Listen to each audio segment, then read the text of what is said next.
Welcome students. Today we are going to discuss equations of motion. Equations of motion. So basically there are three types of equations on the basis of which we can explain any kind of motion of an object. What do you mean by that?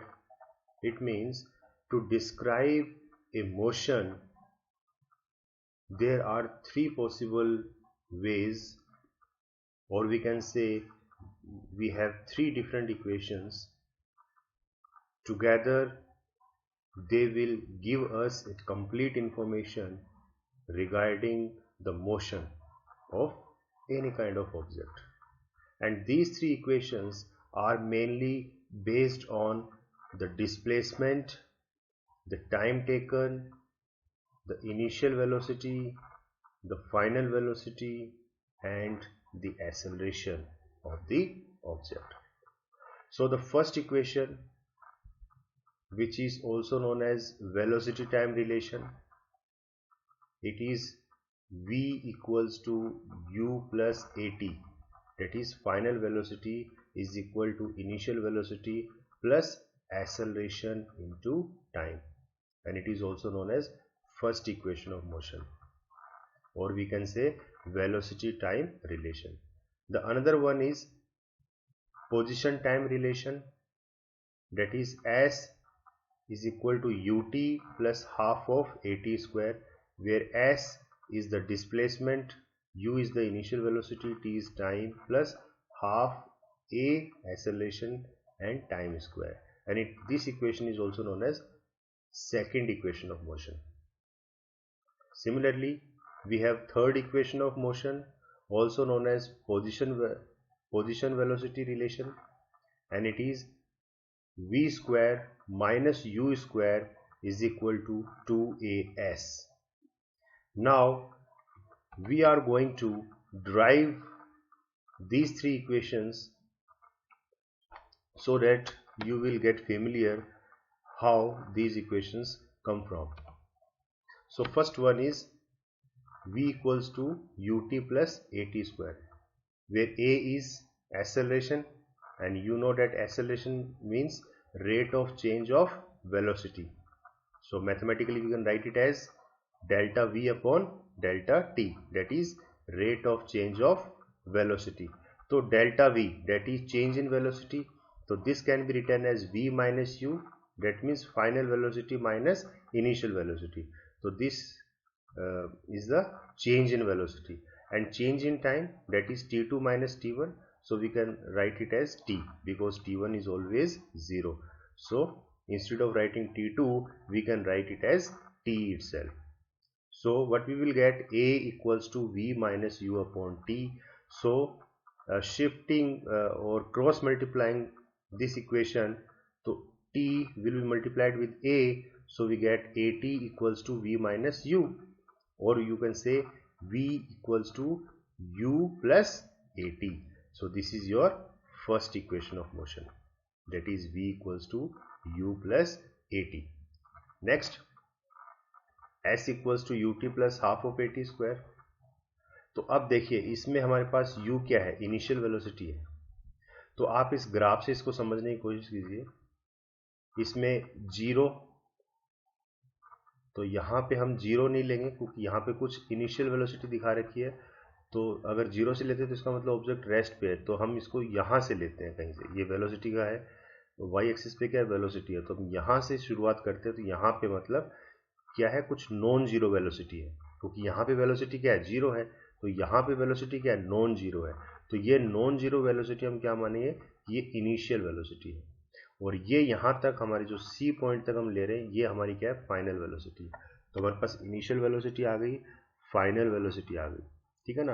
और किस time पे ले रहे हैं, T time के दौरान, मतलब T zero से लेकर टी वन तक। तो कितना टाइम आ गया, टी माइनस जीरो, तो टी टाइम आ गया। तो इस टाइम के दौरान हम देखेंगे, ठीक है। तो हमें पता है कि एरिया अंडर स्लोप, ये स्लोप है ना बीसी, तो इसके अंडर जो भी एरिया होगा वो क्या होगा, डिस्प्लेसमेंट होगा। तो एरिया अंडर द कर्व क्या होगा, डिस्प्लेसमेंट, ये हम पीछे कर चुके हैं। तो ये जो डिस्प्लेसमेंट है ये ये एरिया है निकालना है इसका मतलब। तो एरिया कैसे निकालोगे, तो ये डॉट कर दीजिए इस लाइन को, मतलब इसके पैरेलल हमने एक लाइन ड्रॉ कर ली। तो ये तो हमें एक रेक्टेंगल मिल गया और ये हमें मिलता है एक ट्राइंगल, राइट एंगल ट्राइंगल। तो दो एरिया, तो दोनों एरिया को जो हम ऐड कर देंगे तो इसका मतलब ये पूरा इस स्लोप के नीचे जो एरिया है ये हमारा निकल जाएगा। ठीक है, तो कौन से दो एरिया को ऐड करना है, area of this triangle BCD and area of this rectangle OADB, ये दो एरिया आपको ऐड करने हैं सिंपली। ठीक है ना, तो ऐड कर दोगे तो ये किसके बराबर हो जाएगा, डिस्प्लेसमेंट के बराबर हो जाएगा। तो डिस्प्लेसमेंट हमें निकालना है, तो डिस्प्लेसमेंट किससे डिनोट करते हैं, S से। तो S किसके बराबर हो जाएगा,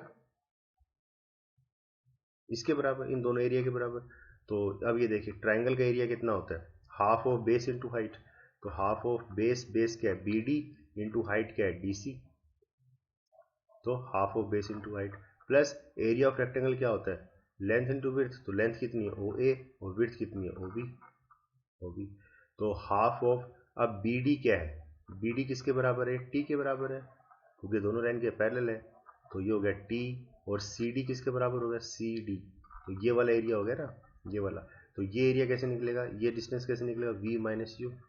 तो V minus you, plus OA कितना है, ये T है, इंटू OB कितना है, ये यहाँ से यहाँ तक, यानी कि U डिस्टेंस हो गया U। तो ये U आ गया। ठीक है, अब कुछ नहीं किया इसको, खाली क्या है, सिंपली इसको सोल्व किया हमने। तो half of V minus you into T plus U T, इस तरीके से हमने रख दिया। हाफ ऑफ AT, ये ब्रैकेट ओपन कर देंगे हम, plus UT, half of AT square plus UT। अब आप सोच रहे होंगे सर ये V माइनस यू की जगह AT कहाँ से आ गया। तो देखिए पीछे वाले ग्राफ में, पीछे वाली इक्वेशन अगर हम देखें तो V माइनस यू किसके बराबर है, AT के बराबर है। तो फ्रॉम इक्वेशन 1 ये ले लिया यहाँ पे। ठीक है ना, तो ये कहाँ से आया है, from equation 1 we can write V minus U as AT, from equation 1 से। इक्वेशन 1 से हमने AT लिख दिया। ठीक है, इसको सिंपली सोल्व किया, half of AT square plus UT। तो S, तो अब S इक्वल्स टू, इसको वापस रीअरेंज कर लो, तो S इक्वल्स टू क्या होगा, UT plus half of AT square. So this is your second equation of motion. Got it. इस तरीके से third equation of motion, V square equals to U square plus 2AS। तो from equation 2 हमारे पास क्या था, S equals to UT plus half of AT square, that is your equation 2। ये वाली जो इक्वेशन है इसको हमने रख लिया, इसको हमने लेंगे यहाँ पे। ठीक है ना, और इसमें सिंपली हमने क्या पुट किया है, ये जो इक्वेशन हमारी आई थी, equation first equation V equals to UT plus AT। तो यहाँ पे हम T के रिस्पेक्ट में इसको निकालेंगे। तो T कितना हो जाएगा, V minus U upon A, यही आ गया ना इसमें से। तो ये T की वैल्यू होगी, तो ये T की वैल्यू हम क्या करेंगे, यहाँ पुट कर देंगे, ऊपर वाली इक्वेशन इस T की जगह पुट कर देंगे और इस T की जगह पुट कर देंगे। ठीक है, तो क्या बन जाएगी equation, S equals to U और T की जगह क्या पुट कर दिया, V minus U upon A plus half of A, और T स्क्वायर की जगह क्या पुट कर दिया, ये V minus U upon A का होल स्क्वायर, ये स्क्वायर। तो इसको सिंपली सोल्व किया हमने। तो A माइनस B का होल स्क्वायर कितना होता है, A square minus B, A square minus 2AB plus B square होता है ना। तो वही हमने इसको ओपन किया है, B square plus U square minus 2UB। ठीक है ना, तो फिर सिंपली इसको ये ब्रैकेट भी ओपन कर दोगे आप, सबके साथ इसको मल्टीप्लाई कर दोगे, तो ये इस तरह से इक्वेशन आ जाएगी। अब इसमें देखिए UV अपॉन A प्लस में है और UV अपॉन A ये माइनस में है, तो ये दोनों कट जाएंगे, हमारे पास ये बच गया। इसमें से हम क्या कर रहे हैं, U स्क्वायर अपॉन A और ये देखिए U स्क्वायर अपॉन A, तो इन दो में से हम ये कॉमन ले लेंगे। तो minus you square upon A common ले लिया, तो अंदर क्या आ गया, 1 माइनस हाफ। तो 1 माइनस हाफ कितना होता है, हाफ। तो minus you square upon A half plus ये half of V square upon A। फिर इसको सिंपली और थोड़ा सा सोल्व किया हमने, और ये जो डिनोमिनेटर में है ये दोनों सेम है, 2A, तो ये एलसीएम लेके इसको या कॉमन निकाल के इसको यहाँ मल्टीप्लाई कर देंगे। तो ये क्या बन गया, 2AS, और ये आता है minus you square plus V square. तो इसको फिर से रीशफल कर दो, तो ये आ जाएगा इस तरीके से V स्क्वायर, और ये उधर चला गया लेफ्ट हैंड साइड, तो U स्क्वायर प्लस 2AS। तो ये आपकी इक्वेशन आ जाती है। इसको हम ऐसे भी लिख सकते हैं, V square minus you square is equal to 2AS। So this is your third equation of motion. तो कहने का मतलब ये है कि इन तीनों इक्वेशंस की हेल्प से हम किसी भी मोशन को हम एक्सप्लेन कर सकते हैं। ठीक है ना, एक तो ये हो गई v equals to U plus A T, एक हो गई s equals to U T plus half of A T square, और एक हो गई v square minus you square is equal to 2as। तो ये तीन इक्वेशन है, ये तीनों आपको अच्छी तरीके से याद रखनी है, क्योंकि अब हम जो भी न्यूमेरिकल करेंगे उसमें इनका बहुत बड़ा रोल होगा। ठीक है ना, इसकी हेल्प के बिना हम न्यूमेरिकल्स सॉल्व नहीं कर पाएंगे। ठीक है ना, तो ये आप लोगों को याद रखनी तीनों इक्वेशन। लास्ट टॉपिक जो है इस चैप्टर का वो है सर्कुलर मोशन। सर्कुलर मोशन क्या होती है? सर्कल मतलब जो राउंड किसी पॉइंट के चारों तरफ जो चीज घूमती है वही होगी ना सर्कल। तो the motion of a body moving around a fixed point, किसी भी फिक्स पॉइंट के चारों तरफ अगर कोई चीज या कोई ऑब्जेक्ट मूव करता है तो वो कैसा होगा? सर्कुलर मोशन होगी। ठीक है ना, और वो पाथ कैसा होगा? सर्कुलर पाथ होगा। ठीक है ना, तो the motion of a body moving around a fixed point in a circular path is known as circular motion, वो सर्कुलर मोशन होगी। फॉर एग्जाम्पल मान लीजिए the motion of a satellite around the earth, तो satellite क्या करती है? अर्थ के चारों तरफ घूमती रहती है, तो वो कैसी है? मोशन कैसी है सैटेलाइट की? सर्कुलर है। The motion of moon around the अर्थ, ऐसे मून भी अर्थ के चारों तरफ घूमता है, तो मून की मोशन क्या होगी? Circular. A wheel rotating about its axle, तो जो गाड़ी के जो टायर होते हैं वो भी एक्सल के क्या है? चारों तरफ घूमते रहते हैं, तो वो भी कैसी मोशन है? Circular. The motion of an electron around the nucleus of an atom, अब एटम के अंदर जो भी इलेक्ट्रॉन्स होते हैं वो क्या करते हैं? न्यूक्लियस के चारों तरफ घूमते रहते हैं, तो वो मोशन भी कैसी है? सर्कुलर है। अब बात करते हैं यूनिफॉर्म सर्कुलर मोशन की। What do you mean by uniform? तो uniform means where an object covers equal distance in equal intervals of time, यही होता है यूनिफॉर्म। तो यहां पे सर्कुलर मोशन के अंदर हमें यूनिफॉर्मिटी लेके आनी है। That means an object is moving in a circular path and covers equal distance in equal intervals of time। तो देखिए इसकी डेफिनेशन क्या है? when a body या when a point object is moving on a circular path with a constant speed means it covers equal distance and equal intervals of time, then the motion of the object is said to be uniform circular motion। तो motion कैसी है उसकी? Uniform circular है। ठीक है ना, जैसे centre point के चारों तरफ कोई भी ऑब्जेक्ट घूम रहा है। ठीक है। For a body moving with a constant speed along A circular path the direction of the velocity is along the tangent, और किसी भी पॉइंट पे डायरेक्शन क्या होगी किसी भी ऑब्जेक्ट की? जैसे यहाँ पे है तो डायरेक्शन हमेशा क्या होती है? अगर ये एंटी क्लॉकवाइज घूम रहा है ऑब्जेक्ट तो डायरेक्शन किसी भी पॉइंट पे क्या होगी? टेंजेंट होगी। इस पॉइंट पे डायरेक्शन क्या होगी उस ऑब्जेक्ट की? ये टेंजेंट। इस पॉइंट पे क्या होगी? ये जो टेंजेंट है। ठीक है ना, तो हमेशा डायरेक्शन टेंजेंट होती है to the circle at any point in its motion. अब टेंजेंट आप लोगों ने मैथ्स में पढ़ा होगा, क्या होता है? Any line joining the circle at one point and which is perpendicular to the radius. ठीक है ना, कोई भी ऐसी लाइन जो सर्कल को सिर्फ एक ही पॉइंट पे टच करती है और वो हमेशा क्या होती है? सर्कल के परपेंडिकुलर होती है, और ऐसी लाइन को हम क्या बोलते हैं? टेंजेंट बोलते हैं। ठीक है ना, तो देखिए ये टेंजेंशियल क्यों होती है किसी भी पॉइंट की डायरेक्शन सर्कल में? तो कहने का मतलब ये है कि अगर आप पत्थर से किसी भी धागे को बांध के उसको गोल गोल घुमाते हो मान लो, और आपने इस पॉइंट पे उस धागे को एकदम से छोड़ दिया, तो वो पत्थर क्या करेगा? गोल गोल घूमता रहेगा? नहीं, वो पत्थर आपसे दूर निकल जाएगा।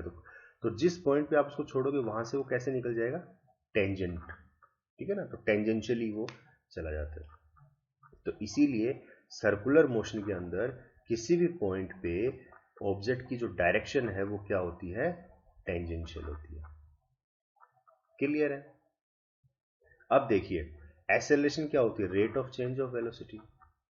Rate of change of velocity. तो अगर यूनिफॉर्म सर्कुलर मोशन की हम बात करते हैं, uniform means there is no change in velocity, velocity में कोई चेंज नहीं आ रहा है। इसका मतलब फाइनल वेलोसिटी भी वही होगी और इनिशियल वेलोसिटी भी वही होगी। तो सेम वेलोसिटी से सेम वेलोसिटी माइनस हो जाएगी तो क्या हो जाएगा? जीरो। जैसे मान लीजिए फाइनल वेलोसिटी 2 मीटर पर सेकंड है और इनिशियल वेलोसिटी भी 2 मीटर पर सेकंड है, तो 2 माइनस 2 क्या हो गया? जीरो। तो इसका मतलब एक्सेलरेशन आपकी क्या आ जाएगी? जीरो, क्योंकि एक्सेलरेशन जीरो अपॉन टी क्या होगा? जीरो। तो एक्सेलरेशन जो है वो हमेशा क्या आएगी? यूनिफॉर्म सर्कुलर मोशन की जीरो आएगी। तो एक्सेलरेशन 0 आती है। ठीक है, हम ये समझ के चलते हैं, पर ऐसा नहीं है। ठीक है, ऐसा नहीं है, और ये सिर्फ सर्कल के केस में होता है। अब ऐसा क्यों? क्योंकि एक्सेलरेशन क्या है? वेक्टर क्वांटिटी है, और वेक्टर क्वांटिटी कैसी होती है? जिसमें मैग्नीट्यूड भी हो और डायरेक्शन भी हो। तो ये जो जीरो फैक्टर आ रहा है, ये क्या आ रहा है? सिर्फ उसकी मैग्नीट्यूड जीरो हो रही है, लेकिन क्या उसकी डायरेक्शन भी जीरो हो रही है? नहीं, क्योंकि डायरेक्शन हर एक पॉइंट पे क्या है? टेंजेंशियल है। ठीक है, तो सिर्फ और सिर्फ उसकी मैग्नीट्यूड जीरो हुई है, लेकिन उसकी डायरेक्शन अभी भी क्या है? नॉन जीरो है। That's why we can say that for a uniform circular motion the object has non zero acceleration. Uniform circular motion के केस में ऑब्जेक्ट की एक्सेलरेशन कभी भी जीरो नहीं हो सकती। ठीक है ना, सिर्फ और सिर्फ उसकी मैग्नीट्यूड जीरो हो सकती है, लेकिन क्योंकि उसकी डायरेक्शन टेंजेंशियल होती है, तो इसलिए वो चेंज होती रहती है डायरेक्शन। ठीक है ना, तो इस वजह से एक्सेलरेशन क्या होगी?